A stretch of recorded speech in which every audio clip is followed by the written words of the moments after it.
Because like people, every deal is unique. Every business is unique. So on either side, you really need to spend a lot of time in the beginning interviewing your clients.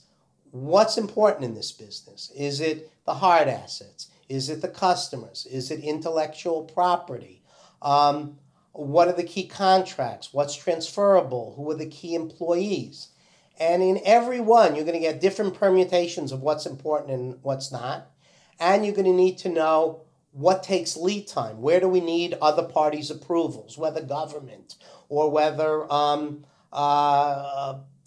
contract partners or shareholders. So we really need to understand the big picture before we go ahead. So it's a big combination of being able to see the forest and knowing the details. But you can't just run off blind. You need to know what you're getting into.